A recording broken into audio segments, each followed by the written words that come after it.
Untuk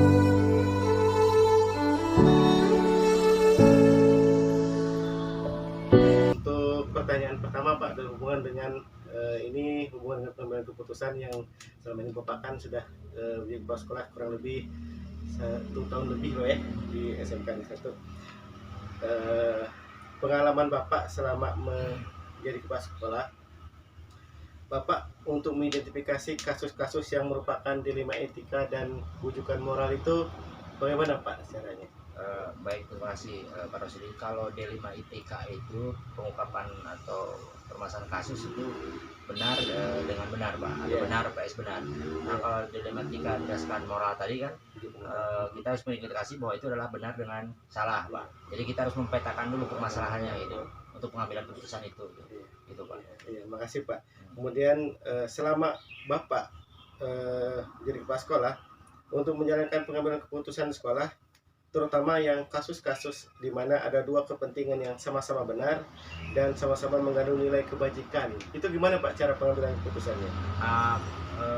Untuk pengambilan keputusan, dasar pengambilan itu ada 3 prinsip Pak yang harus kita utamakan.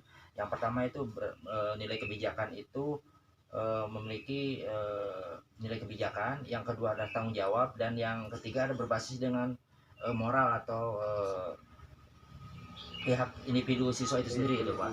Itu ada tiga yang harus kita kedepankan itu. Itu Pak. Kemudian langkah atau prosedur dalam pengambilan keputusan selama Bapak sebagai kepala sekolah itu seperti apa langkahnya? Untuk pengambilan keputusan ya kita tetap koordinasi dengan semua sivitas yang ada di SMA kami, termasuk di dalamnya ada guru, ada staf TU, ada karyawan yang kompeten di salah satu di SMA kami itu yang kita libatkan itu. Jadi jangan sampai mereka tidak dilibatkan itu Pak. Itu salah satu prinsip kami yang saya kedepankan itu, terbuka dan sama-sama lah untuk menyelesaikan kasus itu permasalahan itu. Jadi bareng-bareng Pak ya, sama-sama dan harus dipertanggungjawabkan keputusan itu. Baik Pak, berarti seperti itu untuk mengambil keputusan langkah-langkahnya.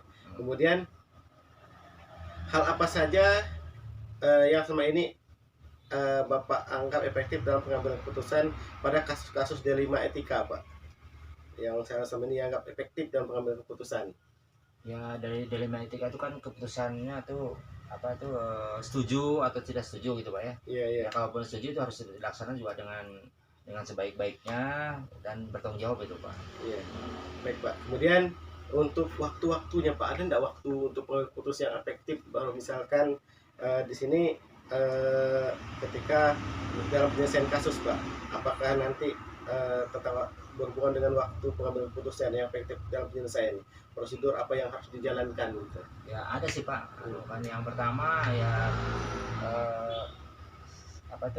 ada sih pada saat misalnya apa itu Pak bahasanya tuh, pada saat kita ada keputusan yang susah diambil ya kita bicarakan gitu kan, waktu-waktunya itu. Terus pada waktu-waktunya, terus juga ya kita juga nggak mungkin ngambil keputusan juga sendiri gitu kan.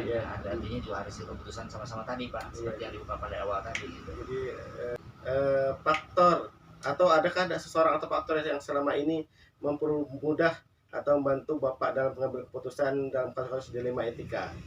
Ya, yang ada sebetulnya Pak. Ya itu tadi dilema etika itu kan berkaitan dengan benar dengan benar kan. Ya jadi semuanya itu dibicarakan untuk ambil keputusannya, dan kalaupun ada salah satu kawan kita atau rekan kita tidak setuju ya kita harus tetap ambil surat terbanyak tadi Pak, dengan penuh rasa tanggung jawab untuk mengambil keputusan itu. Jadi tidak ada lagi saling menyalahkan Pak. Gitu. Ya, benar Pak.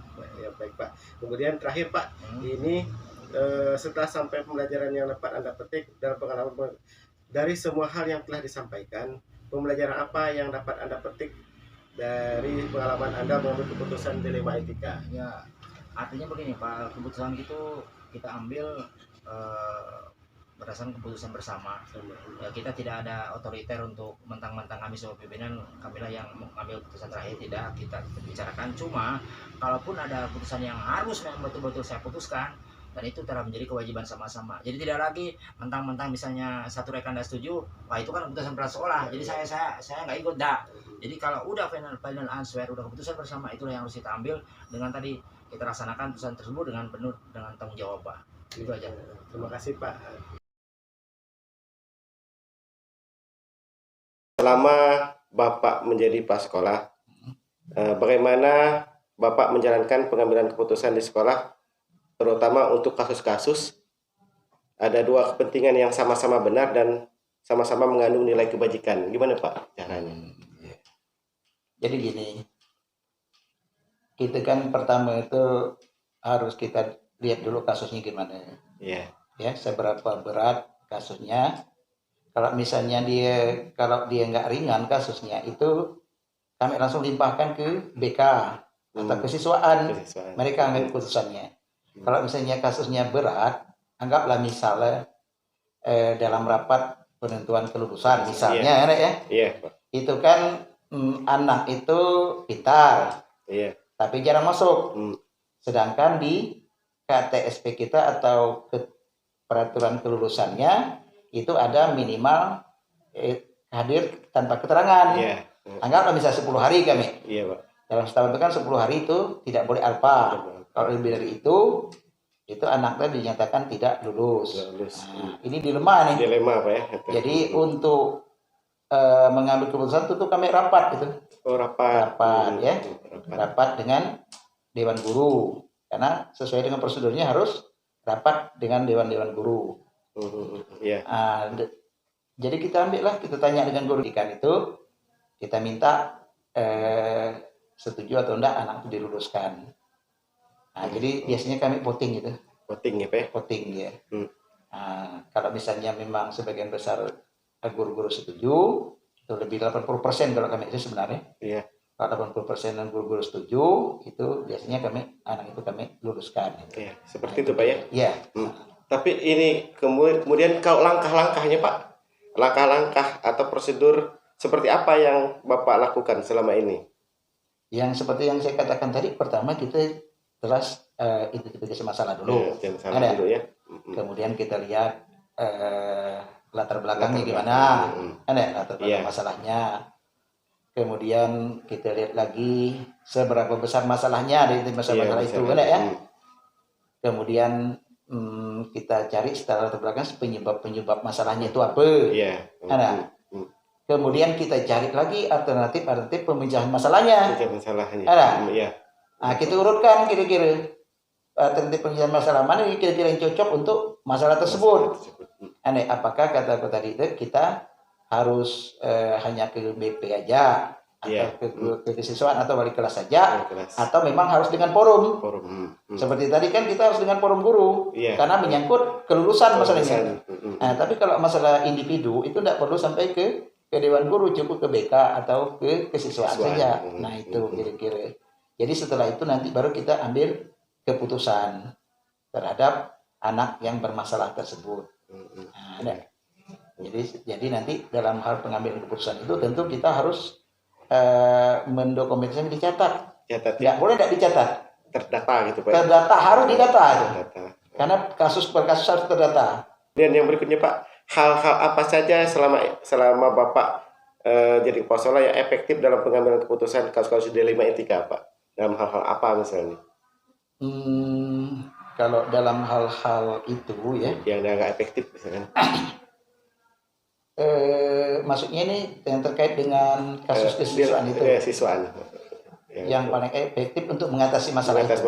Ya, untuk yang paling efektif untuk mengatasi masalah itu biasanya kami itu kalau ada masalah itu langsung kita panggil anaknya. Panggil langsung ya. Jadi aku menginstruksikan kepada guru-guru, khususnya guru-guru mata pelajaran maupun wali kelas, kalau ada kasus yang terkait dengan anak, ya, yang menerima etika tadi, ya, itu guru tuh bisa langsung memanggil anak itu. Jadi nggak terlalu banyak, nggak terlalu lebih jauh lagi nanti masalahnya. Nah gitu. Nanti kalau misalnya guru-guru itu yang paling efektif. Kita counter lebih awal. Lebih awal. Merupakan tantangan Pak dalam pengambilan keputusan. Termasuk kasus-kasus yang pertama tadi Pak. tantangan dalam keputusan gini sebenarnya. Yang namanya rapat itu kan ada pro dan kontra. Kadang-kadang ada guru, misalnya seperti yang kasus tadi. Iya. Ada guru-guru yang ngotot, tidak usah diluluskan lah misalnya yang masalah tadi kan. Pasti ada itu, Pak. Ya itu. Ada enggak jadwal-jadwal tertentu, Pak, dalam kasus dilema etika? Kalau misalkan Bapak atau apa langsung menyelesaikan di tempat atau milih sesuai jadwal yang disesuaikan bentuk atau prosedur apa yang dijalankan, Pak? Jadi seperti saya katakan tadi kan memang kita sudah nyuruh meminta kepada guru mata pelajaran, wali kelas, kalau ada kasus itu langsunglah ditangani pada saat kejadian kasus itu sudah berlarut. Kami juga menyediakan jadwal setiap kali rapat bulanan. Oh, tiap bulanan. Jadi tiap kali rapat bulanan kalau ada kasus-kasus yang kira-kira perlu diatasi bersama kita rembukan di situ. Jadi wali kelas kita beri kesempatan untuk menyampaikan kasus-kasus yang ada di kelasnya, yang kira-kira tidak bisa diatasi oleh guru mata pelajaran maupun wali kelas itu sendiri. Kemudian juga kalau masalah untuk kasus-kasus kenaikan kelas, kemudian kelulusan itu tentu pada saat dapat kenaikan kelas atau kelulusan itulah waktu-waktunya. Jadi sifatnya ada yang memang sudah spontanitas, ada yang sudah terjadwal gitu, Pak. Nah, ya. Baik, Pak. Kemudian adakah seseorang atau pator apa saja selama ini mempermudah Bapak dalam membantu, Pak, dalam mengambil keputusan? Siapa aja, Pak?